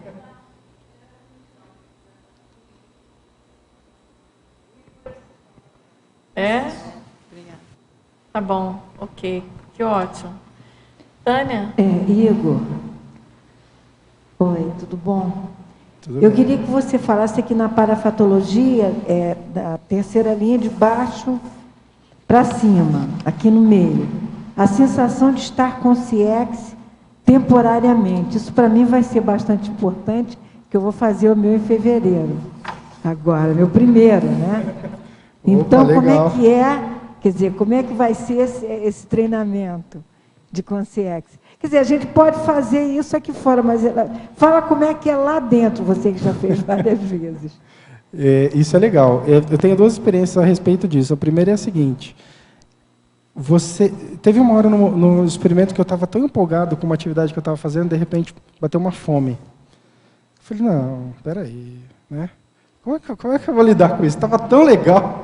Aí eu tive que parar para comer. Aí a hora que eu voltei, eu falei, cara, se eu fosse com sexo, não precisava dormir, não precisava tomar banho, não precisava comer, não precisava fazer nada, cara. Aí eu comecei a extrapolar essa realidade. Eu falei assim, como que é de fato... Eu nunca tinha parado para pensar nisso. Como que é viver como que uma consciência vive? Qual que é o dia a dia dela? Quando eu estou dormindo, meu operador faz o quê? Ele não fica me olhando dormir. O que ele vai fazer? Será que ele dorme? Né? E aí eu comecei a extrapolar e a tentar entender a organização extrafísica. E isso vai te aproximando da manifestação multidimensional. Isso que é legal, é realmente você internalizar a multidimensionalidade na sua vida. Esse é o primeiro caso que eu acho legal comentar, assim, como que seria você começar a pensar como que seria a vida de uma consciência. Como é a vida do seu amparador? Ele não está aqui à toa, ele está aqui porque vocês têm um propósito. Mas e quando você não está fazendo as atividades que você combinou com ele, o que ele está fazendo? Você já parou para pensar nisso? E a segunda é, cara, só você está no intrafísico dentro do laboratório. Então, se você não começar a desenvolver essa realidade de consciência, essa forma de consciência pensar, vai ser um trabalho a mais para você conseguir interagir com a manifestação deles. Então, assim, como que é você estar dentro de um laboratório que nem o Serenário e estar convivendo só com consciência? A sua manifestação tem que ser, basicamente, através de fenômenos, energia. Como que você vai lidar com isso? Já parou para pensar nisso? E aí, assim, como que você faz isso depois? Na TENEPS, na sua casa, no seu relacionamento, no seu trabalho. E aí, por isso que eu falo, para mim o laboratório é o melhor lugar no planeta para a gente criar referências. Que eu aprendendo e entendendo e refletindo como se faz lá dentro, onde é um ambiente controlado, eu começo a trazer para referências menores novos padrões, na minha né? vida. Exatamente. Você pode dar um exemplo? O que seriam essas referências, para clarificar mais? Referências. Referências. Né? Referências. Referências. Eu comentei aqui sobre o padrão de fraternismo, por exemplo, que o Serenão, não sei se foi uma consciência, mas que a energia causou em mim. Por exemplo, quando eu começo a ter um conflito, que eu imagino que vai virar um negócio mais complicado, eu paro e lembro daquilo. Eu falo, cara, não é possível. Se eu estou entrando em conflito, se eu estou sendo assediado, Imagina assim, um serenão assistindo um assediador dele. É com o mesmo nível de fraternismo que ele me tratou. E o cara está pensando mal de serenão. Eu não estava pensando mal de serenão. Eu falei assim, cara, é isso que eu tenho que aprender. É esse tipo de coisa que eu preciso aprender. O cara vem me assediar, me dá um abraço, peraí, vamos conversar. O que está acontecendo? Me conta. Ah, porque você fez isso no passado. Eu não nego nada do que eu fiz no meu passado. Eu já começo a conversa assim, eu fiz mesmo. Ó, eu acreditava que eu estava fazendo certo, então, peraí, como que a gente resolve isso agora? Peraí, o que você quer que eu faça agora? Não, eu quero que você faça de novo. Não, de novo eu não vou fazer. Você está disposto a aprender de uma forma diferente? Ah, não estou. Então, peraí, então depois a gente conversa. A hora que a gente conseguir estar num nível diferente, a gente volta e bate um papo. Se o cara estiver disposto a aprender, então, peraí, cola comigo que eu vou te ensinar. Eu vou te ensinar o que eu sei. Eu não sei muito, não sou a melhor referência do mundo, só que eu já sou melhor do que eu era naquela época. Então, assim, esse tipo de atitude, você começa a internalizar em você depois que alguém faz isso com você também. Imagina se eu chegasse perto do serenão e você não... Ah, sai daqui, você não fez EV hoje. Como que você ia se sentir? Né? Nada. Agora, imagina você fazendo isso. Não, você pode me assediar. Cara, você fez isso com o serenão. Você assediou o serenão. E ele está aqui super fraterno com você. Quem sou eu para ir contra essa inteligência evolutiva? Viva o serenão. Muito obrigada. Igor, parabéns pela escolha do título e obrigada. Eu queria te perguntar, achei muito bacana a tua bibliografia específica aqui, 19 itens, e eu queria te perguntar sobre, se eu pudesse, eu perguntava um pouquinho de cada uma delas, né? Mas eu queria que você falasse especificamente do item 1, que você escreveu ali, sobre, na página 14, né, Serenário, ferramenta otimizadora da inversão existencial. Você pode fazer esse contraponto? Esse é legal. Esse foi um artigo que eu escrevi. Eu acho que eu tinha feito 2. Eu estava indo para o 3º experimento. E eu apresentei no Congresso de Serenologia que a ARAC promove, eventualmente, acho que é bienal, se eu não me engano. E a ideia que também foi um tipo de retribuição ao que o laboratório me propiciou, né, apresentar, mas a ideia principal que eu tive em escrever foi em contribuir para a Invex como o laboratório pode qualificar a otimização da Invex. Em que sentido? A gente fala muito em ir no contrafluxo, inverter prioridades, mas o laboratório ele traz isso para você com uma naturalidade, como se você começasse a construir isso como sua segunda natureza. Você quebrar aquele vínculo de que, eu estou no intrafísico. Não, cara, eu sou extrafísico. Eu estou aqui fazendo um trabalho. Mas eu não sou daqui. Eu vou voltar para a minha origem. Eu agradeço toda a interação, todo o convívio. E eu estou aqui para fazer um trabalho. E assim, você internalizar isso e você começar a interagir todo dia no seu cotidiano, pensando, cara, eu tenho um amparador, eu tenho que fazer assistência, eu tenho assediador, e você não pensar nisso só quando está aqui no CAEC, na Consciologia, ou fazendo alguma atividade, isso é o maior ganho que nesse sentido, eu acho que o laboratório é a maior otimização que o inversor pode ter. Imagina você chegar em casa e falar assim, eu vou tomar banho e eu vejo que tem um assediador no banheiro. Se eu não tivesse no laboratório, numa dinâmica, eu ia esquecer que tem consex. Não ia chegar em casa, aí você chega em casa, você não quer ter trabalho. Você quer chegar em casa e quer relaxar, quer ficar de boa, quer ir lá assistir uma série, um filme, ler um livro. Não, cara, você chega em casa, tem consciência, tem seus guias cegos, tem seus assediadores, tem seus amparadores. Você continua interagindo da mesma forma. Trazer isso para a sua vida, eu acho que é a maior otimização que qualquer um pode ter. No caso, a ideia do artigo era antecipar isso para os inversores, para eles começarem a pensar que a internalização dessas prioridades é muito mais natural do que a gente imagina. Porque assim, a gente nasce, na mesologia, o que a gente aprende? A estudar bastante para ter um bom trabalho, a ter dinheiro para comprar casa. E ninguém ensina a gente a viver parapsiquicamente, multidimensionalmente. Então, voltar a trazer essa referência. Estar vivendo multidimensionalmente é tão importante para mim quanto beber água, quanto comer, ir no banheiro. Se eu não linko isso todo dia, a todo momento que eu tenho interação multidimensional, chega uma hora que você esquece. E aí você dificulta a interação de amparo, facilita a propensão a acidência de percurso e tudo mais. Vendo você falar, fiquei pensando aqui em gradações de desassédio. É como, então, se o laboratório ensinasse as pessoas, aos poucos, irem aprofundando nesse nível de gradação aí de autodesassédio, de uma certa forma. Isso é muito legal. E eu também queria te perguntar, na página 12, na tua listagem, se você pudesse falar mais do item número 7, holoanálise. E aí a pergunta seria o seguinte: você acha que à medida que a consciência vai fazendo os laboratórios ou participando dos laboratórios, ela amplia essa holoanálise proporcionalmente ao nível de pesquisa intraconsciencial dela? Ou não? É possível, é possível. Mas eu imagino assim, o laboratório, pelo menos no caso que eu comentei aqui, como eu fiz ele basicamente bianual, eles foram bem dependentes, assim, eles não tiveram uma ligação. A experiência, eu falei da Maria Ângela, que como ela fez mensal seguido, teve um contínuo. Mas eu imagino o seguinte: o experimento ele vai aprofundar naquilo que você está fazendo. Então, por exemplo, eu fiz um experimento, tive um monte de ideia, e uma delas eu deixei de lado. No segundo, aquela ideia, eles não vão dar nem você não investiu naquela ideia, eles também não vão investir em você naquele momento, para aquela área, entendeu? Eles vão investir na área que você está desenvolvendo. Porque eu entendo isso como uma lógica de amparo básico. Tipo, eu vou ajudar o cara no que ele está fazendo, né? Não no que ele deixou de fazer, nem no que ele ainda quer fazer no sentido de ideia. Vamos ajudar o cara no que ele está produzindo de fato. Então, assim, se você quer ter um bom experimento, atrele ele à sua ProEx no sentido das atividades que você está desenvolvendo.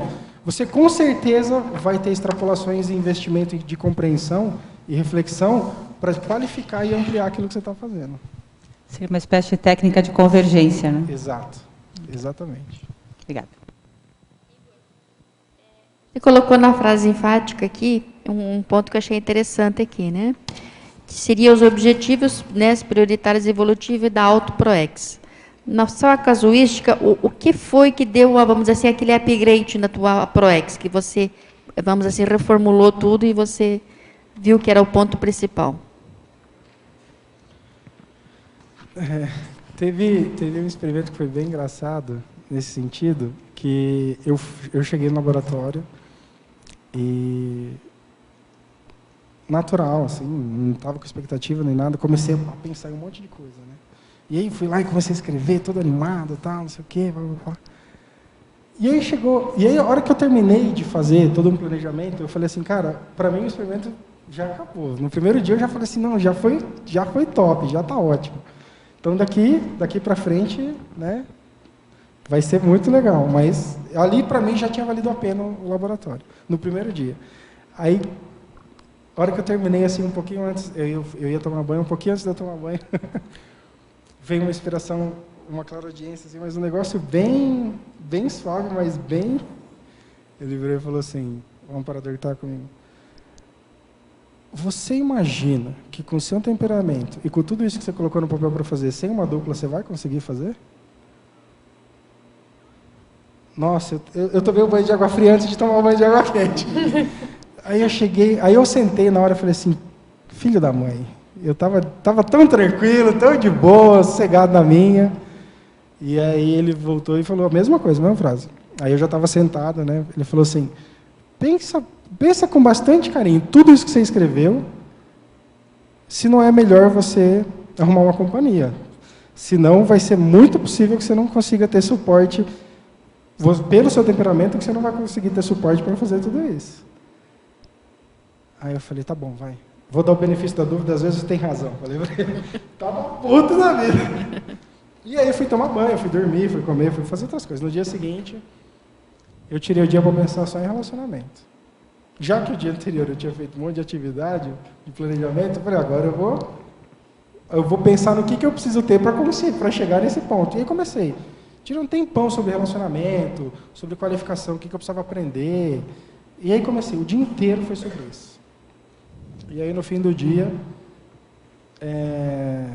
eu tive uma experiência, e aí eu tive uma rememoração de um momento que eu estava no meu curso intermissivo planejando nascer. E eu estava conversando com o orientador evolutivo e ele falava assim, você vai ter uma dupla. E eu super feliz lá no curso intermissivo. legal, tal, não sei o quê. De repente vem a pessoa andando, assim,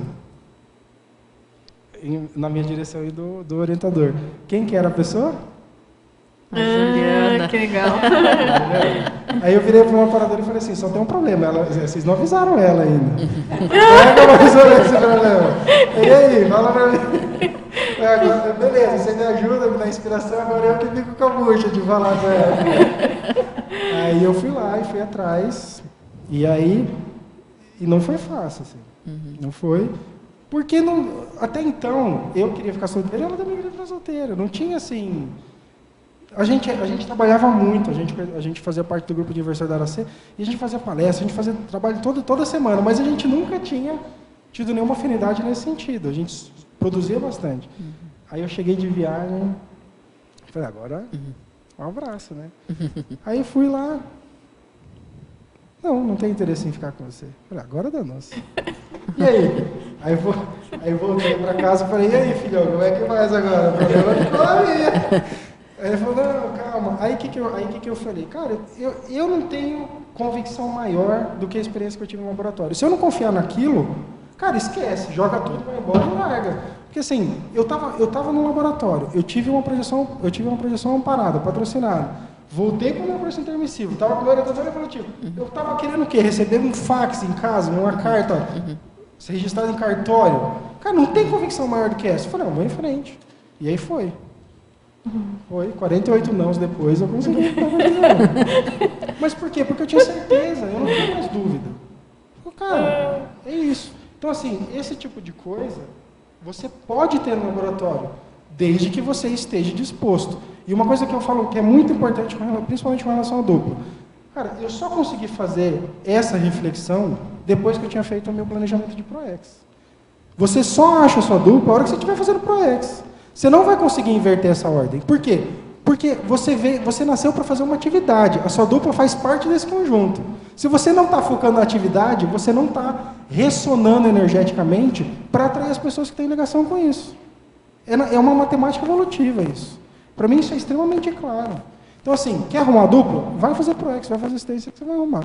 Agora, se você inverter a ordem, você vai dar muita cabeçada. Igor, você acabou de dar uma receita para quem não tem dupla evolutiva fazer o serenado. E o mais importante... Isso aí acabou desse um cupido. Olha a expectativa. O mais importante, eu fiz o experimento no Dia dos Namorados. Eu estava lá no Dia dos Namorados. Obrigada. Foi isso, então.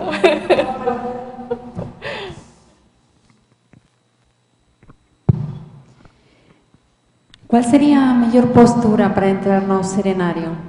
O que você acha que seria a melhor forma para entrar dentro do serenário, quando a pessoa se está preparando? Eu acho que para a pessoa tirar assim, o melhor proveito do laboratório, ela tem que entrar com o mínimo de expectativas possível, né, aquilo que a gente estava falando, um foco assim, em atividades que ela esteja desenvolvendo para a programação dela, assim, seja uma área de estudo que ela quer desenvolver, ou alguma área de estudo que ela quer criar cursos, que ela quer desenvolver dentro da Conscienciologia ou qualificar seu processo assistencial, ela está com uma intenção boa, cosmoética, e de peito aberto, olha, estou aqui para o que deve estou para fazer parte da equipe. Porque assim, você entra no laboratório e tem uma equipe para atender você. Agora, se você não quiser fazer parte da equipe, aí não vai acontecer nada, eles vão ficar de mãos atadas. E assim, com relação à expectativa, volta naquilo que a gente tinha comentado antes. Faz um pouco de mobilidade física vídeo antes. Vê se você não está muito ansioso, se não está tendo muito problema com... muita preocupação. Sabe? Você tem que entrar no laboratório tranquilo. Se você entrar, você não pode resolver ficar tranquilo lá dentro, porque senão você não otimiza, dá mais trabalho para eles te limparem lá dentro, do que se você chegar já disposto a participar da equipe. Comenta um pouco sobre a postura neofílica, né? Ser um serenauta neofílico, em contrapartida com o serenauta priorista. A ideia que a gente colocou aqui foi exatamente essa. O serenauta priorista, no meu ponto de vista, é aquele cara que entra cheio de medos, né? Cheio de ressalvas. Não, eu vou no laboratório, mas não quero ver consciência, só quero ver meu aparador. Aí eu vou no laboratório, mas né, não pode acontecer isso, não pode acontecer aquilo. Você já está acabando com o seu experimento. Você já não está disposto a sentir o que o serenário te oferece, o que ele pode fazer por você. Então, assim, vai com calma, tranquilidade, e lá no serenário vai ter que confiar na equipe extrafísica. Não é você que controla o experimento. Vai ter que ir tranquilo, de peito aberto, que aconteça o melhor para todos, e bola para frente, tem que experimentar. Posso fazer uma outra pergunta? Claro. Temos dos campos onde tem laboratórios, né? Em Bexis e Daracê. Qual você acha que são as diferenças, as principais diferenças e as principais convergências, né, entre os dois laboratórios, já que você experimentou os dois? É legal, né? Eu não sei se todos sabem, mas a gente tem 2 campos que tem laboratórios, né? Tem um em Foz do Iguaçu, que é o da Sinvex, na Aracê. No Espírito Santo tem 3 laboratórios. Eu já fiz nos 2 lugares. Eu acho, no meu caso, os laboratórios eles foram únicos. Assim, não tem como comparar, um foi melhor do que o outro, até porque os fenômenos foram bem diferentes. Os acontecimentos internos e externos também foram bem diferentes. Mas, assim, em ambos eu tive um mega aprendizado. Eu tive um apoio fantástico. A equipe está de parabéns. A equipe aqui do Sinvex também está super de parabéns pelo apoio que eles me deram. E eu ainda volto naquela pergunta que você fez anterior. Eu acho que o experimento, ele vai do experimentador. Se o cara chegar disposto a ter um bom experimento, os amparadores eles querem isso. Porque, assim, imagina o seguinte, né? Vamos fazer um extrapolacionismo assim, teórico agora. Imagina que eu sou um coordenador do serenário. Eu chego e falo assim, um cara se dispôs a ir lá. O que eu vou fazer? Eu vou fazer de tudo para ele criar uma referência nova. Se ele estiver disposto, eu vou fazer de tudo, porque é um lugar no mundo onde eu posso atuar de uma forma que eu posso ajudar aquele cara a mudar a forma dele de pensar e a criar novas referências. Então, eles estão doidos para o pessoal ir lá, dispostos a aprender e a extrapolar. Agora, se o resto do pessoal não quiser participar, ele vai fazer o quê? Agora, a equipe extrafísica do serenário está doida para o pessoal ir lá, para eles realmente conseguirem fazer esse trabalho. Quanto mais pessoas conseguirem criar referências de padrão de serenão, é melhor para todo mundo. A inteligência do negócio é essa. Agora, se tem um lugar no mundo onde eu posso sentir energia de serenão, você acha que eu não vou querer ficar lá dentro? 3 dias é pouco, eu queria morar lá dentro. O meu quarto eu queria que seja igual aquele quarto redondo. Fazer um puxadinho, entendeu? Entendeu? A lógica é mais ou menos nesse sentido. É duro ter que sair. O difícil é ter que sair, entrar é fácil. Mas eles estão, assim, querendo nos auxiliar, mais especificamente os intermissivistas. Porque existem outras experiências no planeta de isolamentos para meditação, coisas do gênero.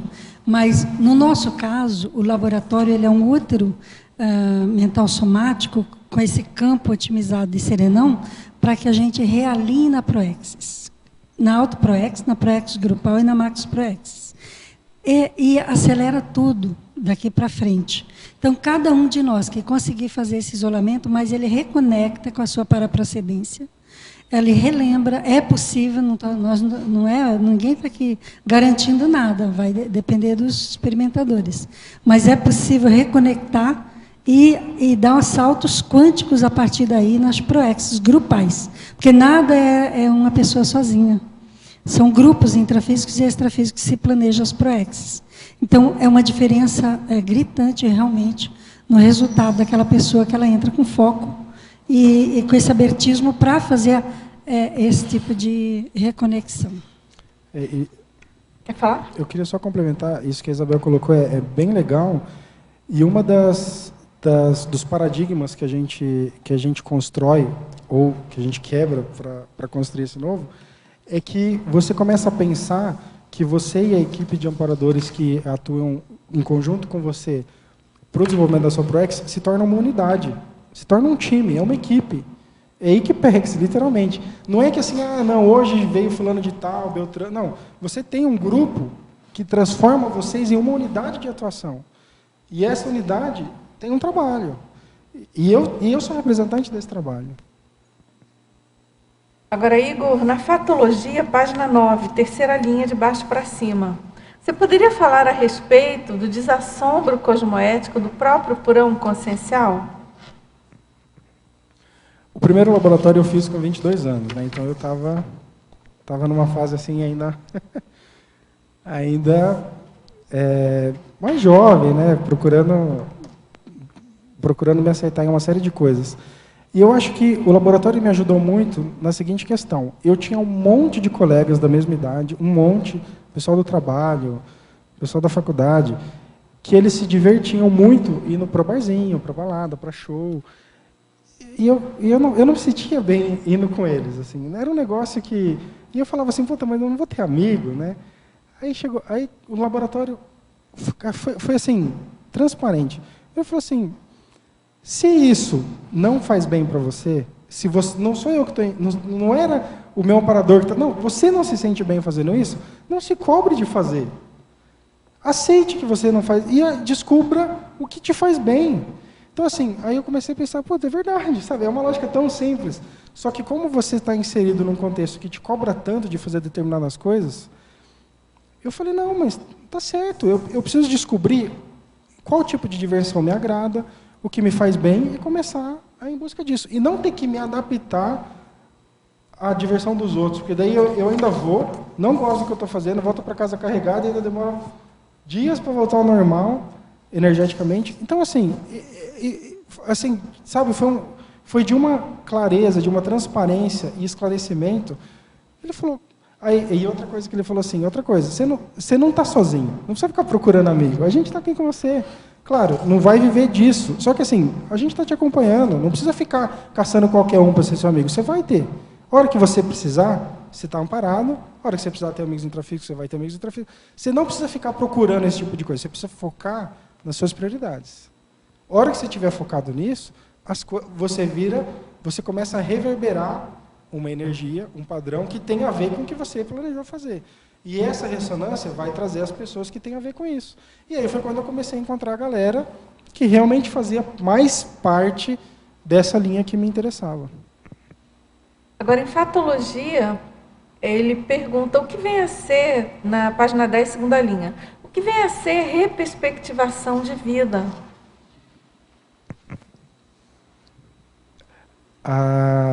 Um exemplo disso é mais ou menos assim. Você... No meu caso, né? Eu comecei, naquele momento, a dar mais importância para o meu desenvolvimento da compreensão da multidimensionalidade e consciencialidade do que do meu trabalho.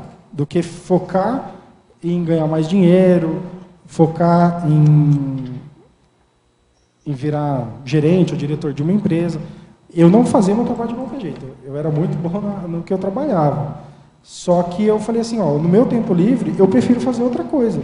Não vou focar hoje em melhorar essa parte do meu trabalho. Eu peguei 2, 3 anos e resolvi investir mais nessa parte.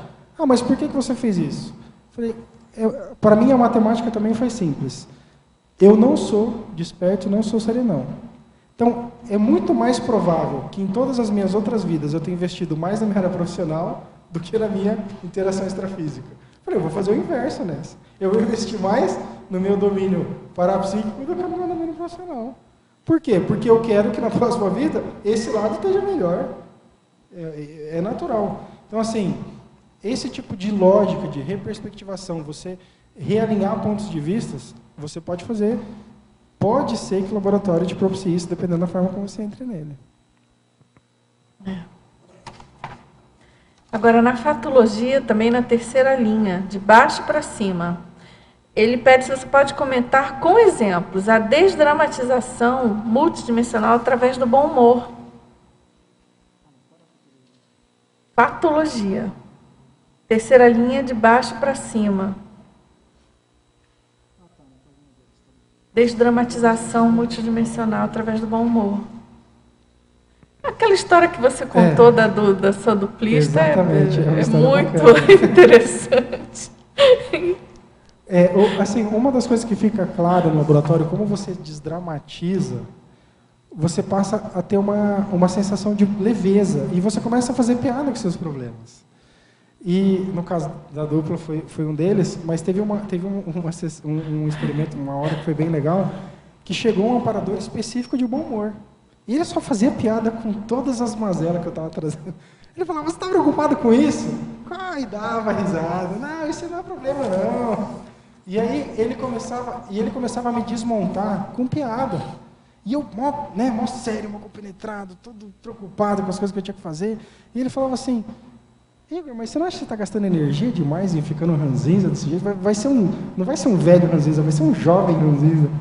Aí eu parava e ficava olhando para ele assim, tá bom, vai. E aí, assim, em minutos, eu mudei completamente de padrão. Então, o bom humor, ele tira você de qualquer coisa, ele muda o seu bloco mental para um bloco melhor, para um bloco, assim, homeostático, um bloco de bom humor. Você vai estar bem se você entrar naquele bloco. Então, o bom humor te ajuda muito nessa transição para esse processo de evolução sadia. Ainda só queria complementar, já que fui citada aqui, né? Uma coisa que eu acho interessante, que é até uma questão que a gente trabalha bastante aqui, né, de estudar a questão da dupla evolutiva. E uma das coisas que aconteceu de interessante, quando o Igor, a gente já se conhecia, quando o Igor saiu do Serenário, ele nunca comentou comigo que foi por isso que ele decidiu. Ele não falava assim, eu tive uma inspiração, fica comigo, essas coisas assim, né? Porque também acho que ele ia apanhar se fizesse. Não ia isso, colar, né? Mas assim, e até ele brincou de que levou vários nãos e tal. Uma das coisas que eu acho que vale a pena falar para outras pessoas também pensar é que quando ele vinha, eu não reconhecia ele como uma possível dupla evolutiva, porque eu também não estava aberta a isso, sabe? Então, uma das coisas que ajudou, que eu até escrevi um artigo para a Consciência sobre dupla evolutiva, né, sobre a pesquisa para dupla evolutiva, foi que eu também fiz meu balanço. O que eu quero para mim, assim, sabe? Quem é a pessoa? Se eu antes de nascer eu planejaria ter uma dupla evolutiva, como que seria? O que eu pensaria? E aí eu vi que, na verdade, às vezes a gente cria alguns estereótipos do homem ideal, da mulher ideal, do príncipe encantado, e aí eu tive que desmistificar aquilo, e eu tive que fazer a minha recim para conseguir ver ele como uma possível dupla evolutiva, sabe? Então, eu também tive que fazer a minha recim para eu conseguir enxergar ele. Então, eu acho que muitas pessoas que pesquisam, que querem encontrar aí sua dupla evolutiva, eu acho que é interessante ela ver, ela se abrir de outra forma, porque às vezes a sociedade impõe o que é o melhor, enfim, e na verdade a gente planejou, então a gente tem que ver o que é melhor para você, e não o que a sociedade está querendo para você, né?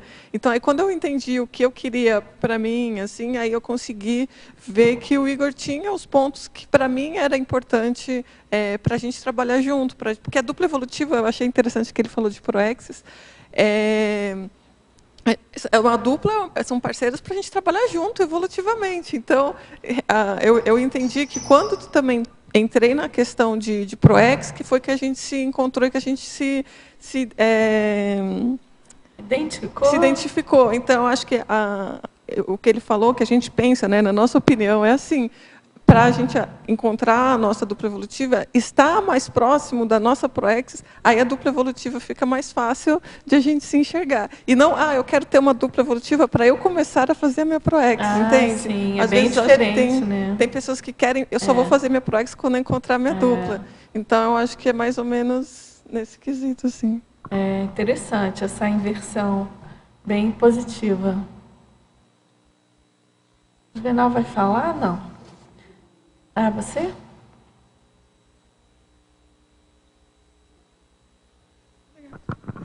É que a coisa mais séria que eu achei da dupla que eu gostaria de falar é que a gente já conhecia o Igor há muito tempo, o Igor e a Isabel, só que o Igor ele quis fazer a dupla com a Juliana, não porque ela era apenas uma moça bonita, mas teve muita assistência. A Juliana foi justamente no momento mais difícil da vida dela. Então, ela foi quando startou o parapsiquismo, que ela até já falou no verbete dela. Então, assim, ela estava num momento que nem a gente sabia o que fazer com ela. E o Igor ajudou muito a Juliana.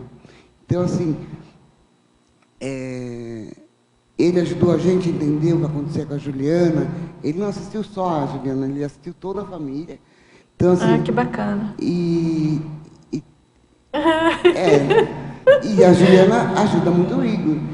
E uma coisa interessante também, até afirmando isso que ele falou, que eu acho que tem lógica de já terem combinado, porque eu vi a Juliana com um namorado alto, grandão. Aí eu perguntava para ela, ela era pequena, devia ter uns 14 anos. Você está namorando, Juliana? Não estou, mas eu te vi na Extrafísica, uma pessoa assim.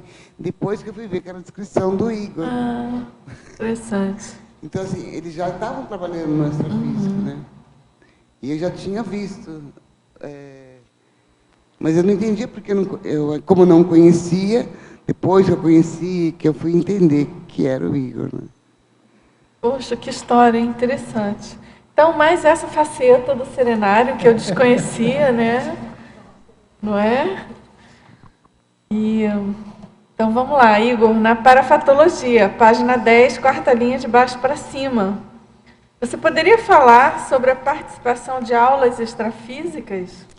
Esse é legal, esse foi bem legal. Teve um dos experimentos que eu estava estudando um assunto mais voltado para a intrafisicalidade. Eu queria entender um pouco a dificuldade de adaptação dos intermissivistas na realidade intrafísica. E aí eu estava, né, concentrado, trabalhando bastante, tentando refletir a respeito disso. De repente chega um amparador com um grupo de consciex que ia ressomar. E eles estavam estudando exatamente a mesma coisa. Eles estavam tendo uma aula num curso intermissivo deles, e aí um cara do serenário avisou esse professor, que era esse amparador, que eu estava fazendo a mesma coisa, do serenário. Aí ele falou, putz, deve ser uma oportunidade legal. E ele levou um grupo de consciex para lá, para a gente debater um pouco sobre esse assunto, né? O que eu entendia da dificuldade dos intermissivistas, principalmente, que eles, né, devem todos, se tudo der certo, virar inversor, quando ressomar. Então, como que eles faziam isso e manteriam a lucidez da interação multidimensional? E a gente fez um debate sobre isso durante o experimento. E foi muito legal. E aí eu tive a oportunidade de participar, eu fui um estudo de caso de uma das aulas extrafísicas. E, putz, foi bem legal, assim, a troca com o pessoal, as dúvidas. E, assim, da mesma forma que a gente tem dificuldade de entender determinadas coisas extrafísicas, eles têm muita dificuldade de entender determinadas reações dificuldades intrafísicas. Recíprocas, né? Tem Então, até uma abordagem do professor Valdo sobre isso. Exatamente.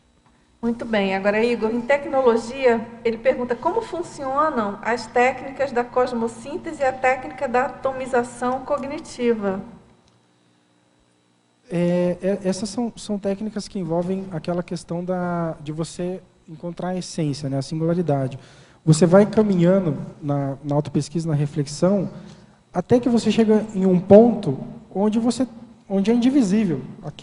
Aquilo é o máximo de granularidade que você consegue chegar.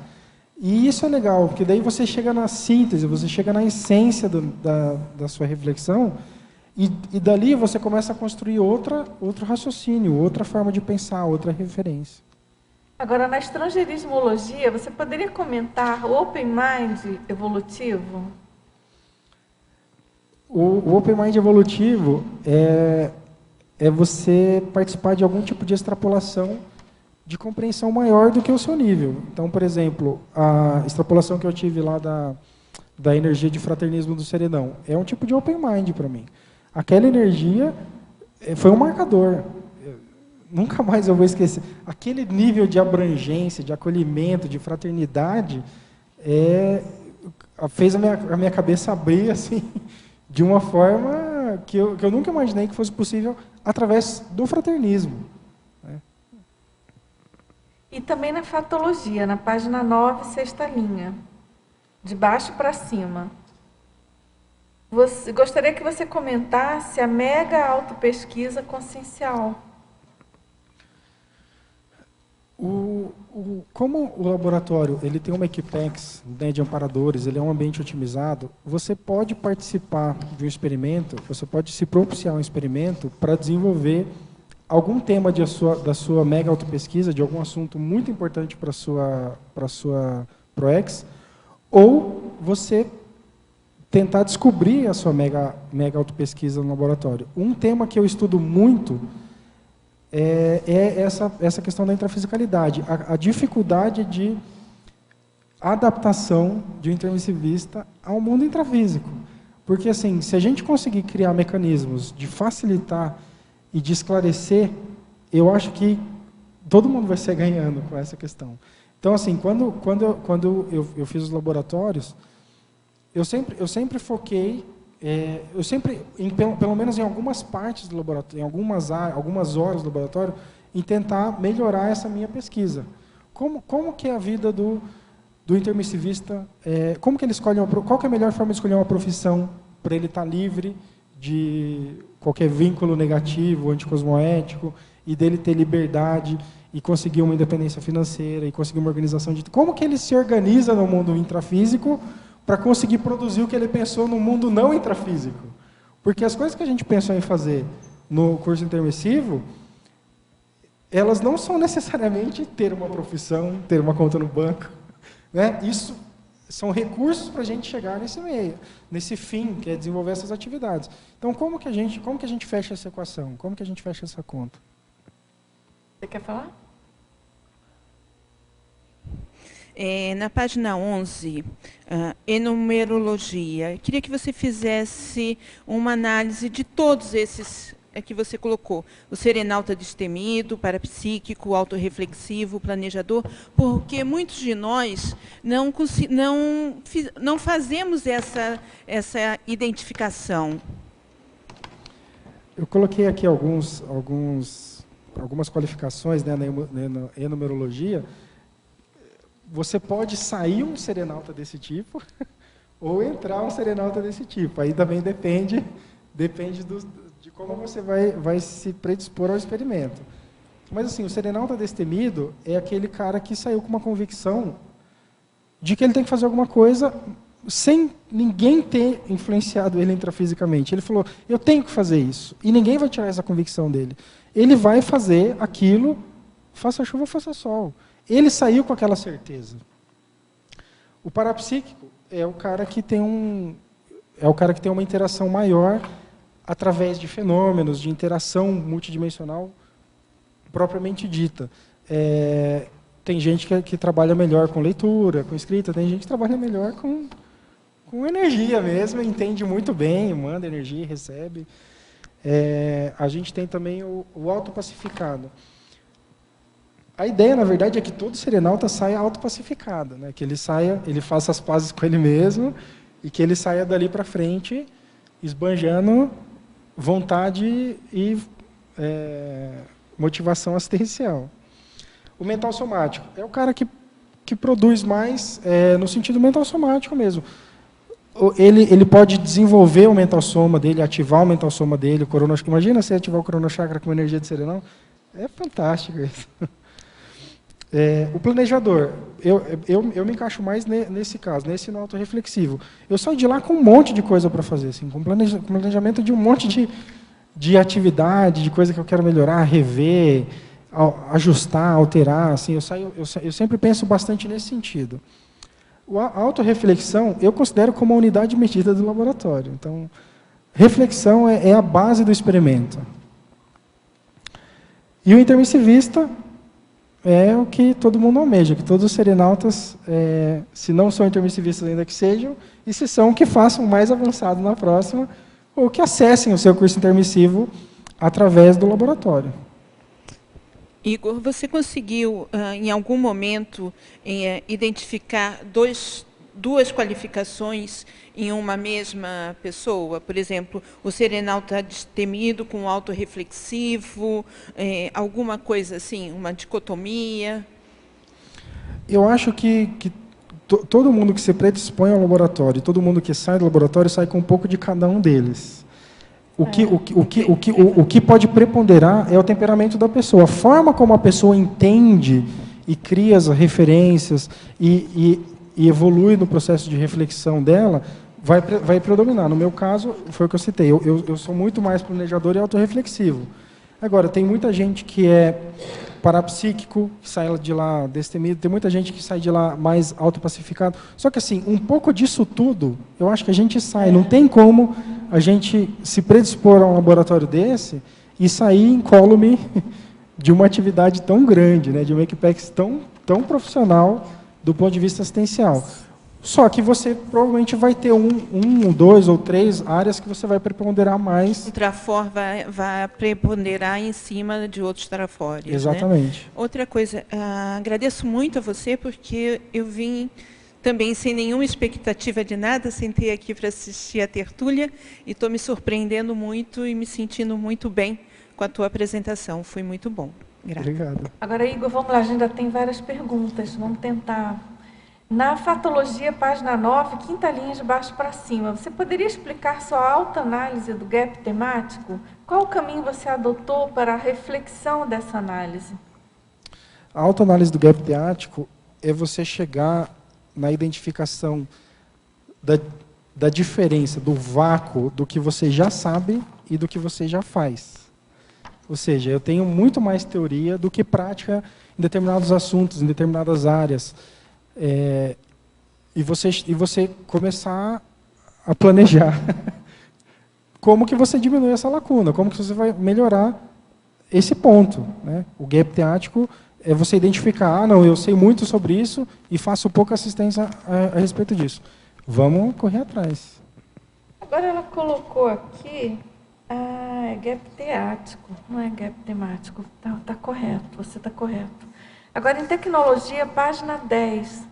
Você aplicou várias vezes a técnica da autorreflexão de 5 horas, visto às 72 horas. Como organizou seu tempo? Sentiu o tempo passar?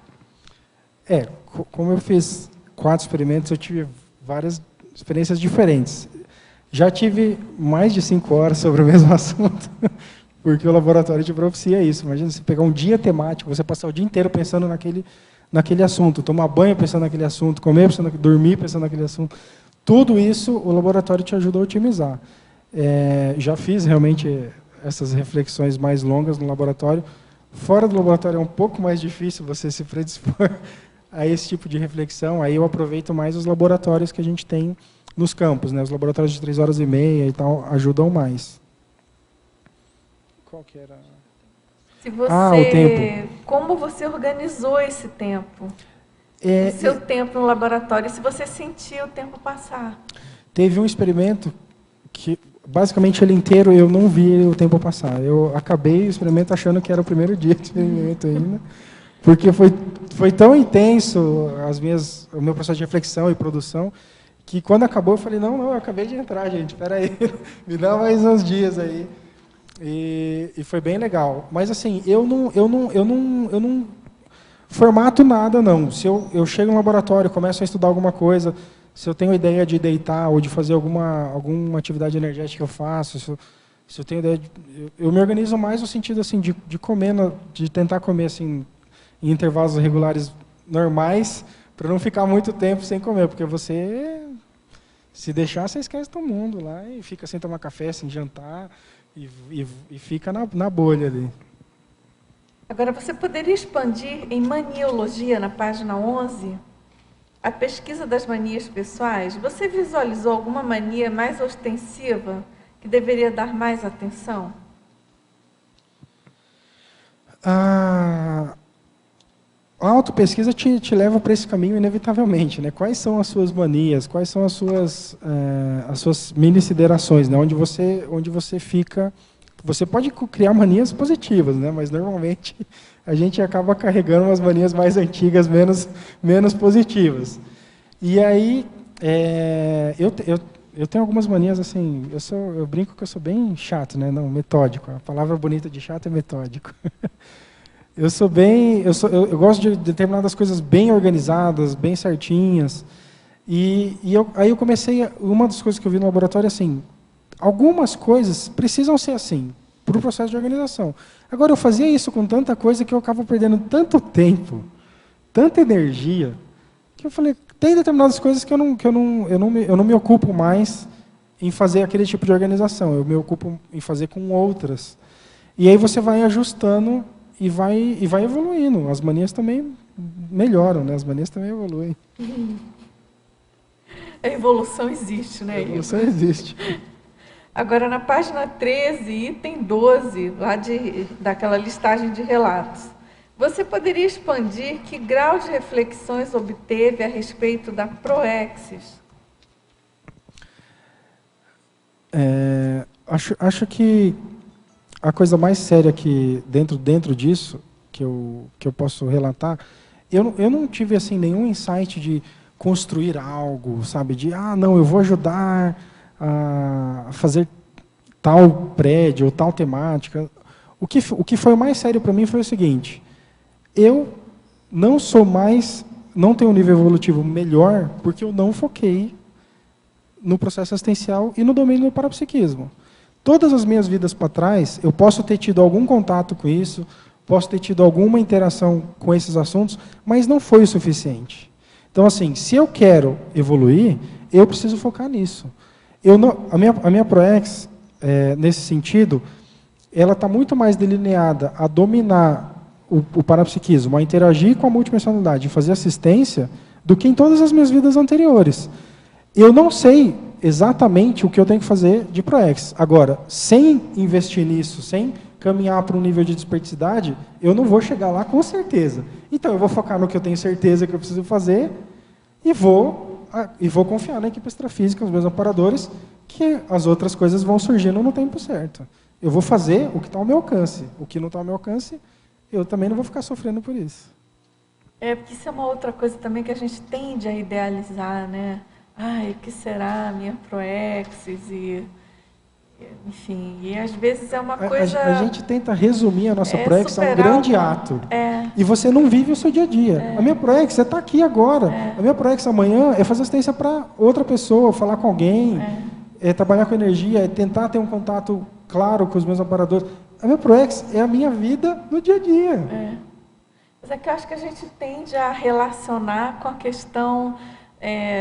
de passado, e a questão biográfica, né, do que a gente está também acostumado a ouvir, a nossa educação, em geral, né, de ter alguma coisa mais visível, mais palpável, enfim, bem distante do que é, de fato, a evolução, né, do que necessariamente seja um processo autoevolutivo, né. Só um minutinho. Ele fala assim, eu não sei qual é a minha Proex. Normalmente, nós realmente não sabemos. A gente sabe que a Proex é a Conscienciologia, nós estamos aqui todos nisso. Só que tem especificidades que cada um de nós faz, de um mesmo tema, que isso fica notável, que se a gente não fizer, vai fazer falta. Ele é um menino que desde 12 anos ele trabalha independente, não é independente. Então, eu acho que a autonomia econômico-financeira, uma série de coisas, isso faz parte da Proex dele, porque ele procurou trabalho espontaneamente, não fui eu que fui atrás, com 12 anos, lógico. Depois eu tive que emancipar com 16 para poder começar a trabalhar no Rio, nós morávamos no Espírito Santo. Quando ele duplou, eles dois começaram a dar aulas de organização financeira, Conscienciologia organizacional. Eu penso que isso tem um pouco a ver com a Proex exemplarista que ele precisa estar. Sempre insisti para ele passar em concursos, porque, como eu fui funcionária pública, federal, então, aquela coisa da segurança. Ele, desde pequeno, ele falou, de jeito nenhum, eu só vou aprender a viver por projetos. Então, tudo meu é assim, eu ganho e organizo isso. E isso para ele é um princípio do Código Pessoal de Cosmoética. Então, eu penso que é por aí as nuances da Proexis. Muito bem. Agora, uma teletertuliana. Há 3 dias acordei e me veio a palavra pangrafia. Pesquisei e fiquei surpresa pela relação com as manifestações parapsíquicas que tive durante a noite. E lendo o verbete de hoje, encontro na página 10 em Parafatologia, pangrafia. Você poderia aprofundar alguma coisa sobre a experiência sua? A pangrafia, né, até onde eu entendo, é a questão de você ter várias manifestações, vários fenômenos. Múltiplos fenômenos. E assim, no laboratório, ele acaba sendo convergente para o assunto que você está estudando, para a atividade que você está fazendo. Então, ele acaba sendo também um processo de autoconvicção, que aquilo, né, corrobora muito para a confirmação daquilo que você está desenvolvendo, e do processo de autoconvicção íntima. Você fala assim, cara, eu estava fazendo isso, e aí tive clareaudiência, clarividência, tive um banho energético. Você começa a listar uma série de fenômenos que aconteceu durante aquela atividade, você fala, não, peraí, alguma coisa significa isso daqui, não é à toa, né? Agora, em relatos, na página 13, você poderia dizer que prioridades você reajustou depois das experiências no serenário? A mais séria foi a questão de viver multidimensionalmente, né? Eu estou aqui, mas estou interagindo o tempo todo com a multidimensionalidade. Ah, isso é 100% lúcido? Não, não é, mas é certeza íntima. Eu tenho certeza que eu estou aqui e que aqui junto comigo tem uma dimensão, tem amparadores, tem uma série de consegues, tem uma série de movimentações extrafísicas acontecendo. Acho que essa foi a mais importante. Passar a viver inserido na multidimensionalidade. E não assim, eu estou aqui e a multidimensionalidade está lá. Não, estamos juntos. Uma neopostura pensênica, autopensênica, né? Exatamente. Bem interessante. Bom, gente, quero dizer para vocês que eu adorei a sua tertúlia, adorei o tema, até porque eu sou bem suspeita, porque eu fiz o serenário há menos de um mês e foi muito bom e a gente recomenda, né, Igor? Tem outros serenautas aqui presentes, né? Além da equipe intrafísica, que também são serenautas, eu penso. Então, assim, é um laboratório, nossa, imperdível, eu penso, né? Com certeza. Já até outro dia comentei com alguém que eu já me apelidei DDAS, DDPS, antes e depois do serenário. Então, Igor, a gente agradece muito a sua participação, aguardamos aí os próximos verbetes. E também a gente convida aí a turma que pesquisa, né, serenologia, que mande aí, né, o verbetes, enfim. Acho que é um tema que a gente precisa, né? Eu acho que enriquece muito aqui nosso trabalho, a enciclopédia, tá bom? Então, pessoal, a gente agradece a presença de vocês, tertulianos, teletertulianos, e vamos então aos nossos anúncios tarísticos. Obrigada, professora Dulce. Pontuações da tertúlia de hoje. Nós tivemos 32 assinaturas no livro de presença, 26 perguntas presenciais e 20 perguntas online. Hoje nós teremos os seguintes recados. Isabel, curso Holotecologia e Cosmovisiologia, e a Cíntia Alves, o 5º Cipro e a CP2. Boa tarde a todos. O SEAEC convida para 2 cursos. O curso Holotecologia e Cosmovisiologia, que começa que ocorrerá de 24 a 26 de outubro próximos, e o curso de Qualificação Holotecários, dia 1 e 2 de novembro. Ambos compõem a primeira semana de Holotecologia da CCCI. O curso Qualificação de Holotecologia, ele tem 6 oficinas práticas dentro da holoteca durante a semana, de 27 a 31. Está incluído no preço. O preço é apenas R$100 cada curso.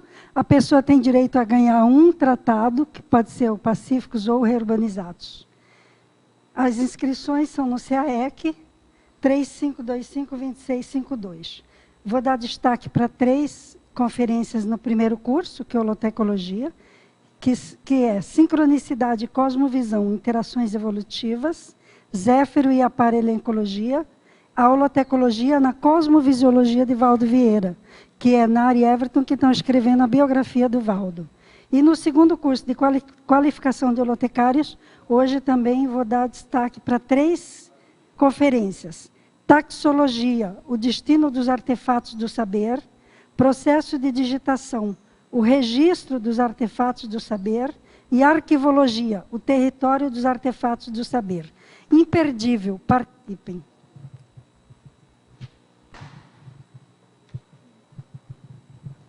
Boa tarde a todos. Primeiro, eu gostaria de convidá-los a participar do CIPRO, que é o 5º Congresso Internacional de Projeciologia, que vai ocorrer aqui em Foz do Iguaçu, do dia 31 de outubro a 2 de novembro. Eu queria convidá-los também para fazer o curso de início, que antecipa o pré-evento ao congresso, que será o Projetário. É a primeira turma, então é o curso inaugural de desenvolvimento da projetabilidade lúcida interassistencial. Esse pré-evento vai ocorrer dos dias 28 a 30 de outubro desse ano. Então, já é semana que vem, estão todos convidados. Além disso, eu tenho um convite especial para os voluntários de todas as instituições conscienciocêntricas, que os voluntários das ICs que tiverem interesse em ajudar e voluntariar no 5º Cipro terão um desconto diferenciado, um valor diferenciado para participar enquanto ouvintes do congresso e também enquanto voluntários.